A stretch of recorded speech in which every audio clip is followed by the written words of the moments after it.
গ্রামে থাকত দরিদ্র কৃষক হাশেম। তার ছোট একটি জমি ছিল, যেখানে সে ফসল ফলিয়ে পরিবারের জীবিকা চালাত। তার স্ত্রী রহিমা সংসারের কাজ সামলাতেন এবং মাঝে মাঝে মাঠেও সাহায্য করতেন। তাদের দুই সন্তান, বড় ছেলে কাউসার ও মেয়ে নুসরাত। কাউসার ছিল মেধাবী ছাত্র। সে সবসময় বাবাকে সাহায্য করত চাষের কাজে, কিন্তু পড়াশোনা ছাড়েনি। সেই স্বপ্ন দেখত একদিন বড় হয়ে কৃষকদের জন্য কিছু করবে।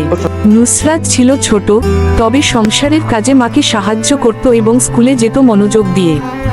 এক বছর বন্যায় হাশেমের সব ফসল নষ্ট হয়ে যায়। পরিবারটি বিপদে পড়ে। সব শেষ হয়ে গেল রহিমা, পানি সব ভাসিয়ে নিয়ে গেল। কি করব এখন? আল্লাহর ভরসা, কিছু না কিছু একটা উপায় হবেই। হয়তো পাশের গ্রামে কাজ পাবে। আব্বা, আমি আর স্কুলে যাব না, আপনার সঙ্গে মাঠে কাজ করব। না বাবা, তুই পড়ালেখা বন্ধ করবি না, তোর স্বপ্ন পূরণ হোক, সেটাই আমার চাওয়া। আম্মু, আমিও স্কুলে যাব না, বাসার কাজ করব তোমার সাথে। না মা, তোমাদের লেখাপড়াই আমাদের আশা, কষ্ট হলেও তোমাদের থামতে দেব না। কিন্তু আমরা যদি এখনই কিছু না করি, তাহলে খাবার পাবো কিভাবে? আজ কষ্ট হচ্ছে, কিন্তু একদিন ঠিকই সব পাল্টে যাবে।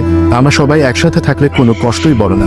এরপর হাশেম স্থানীয় মহাজনের থেকে ঋণ নেয়, যার সুদের বোঝা দিন দিন বাড়তে থাকে। কাউসার স্কুলে না গিয়ে মাঠে কাজ শুরু করে। নুসরাতও স্কুল ছেড়ে ঘরের কাজ নেয়। তবুও হাশেম হাল ছাড়ে না। সে বিশ্বাস করে তার সন্তানরা একদিন সাফল্য অর্জন করবে। এই পরিবারটির কষ্টের কাহিনী থেকে আমরা শিখতে পাই, দরিদ্র কৃষকদের পাশে দাঁড়ানো কতটা জরুরি। তাদের সহায়তা করলেই গড়ে উঠবে সমৃদ্ধ ভবিষ্যৎ।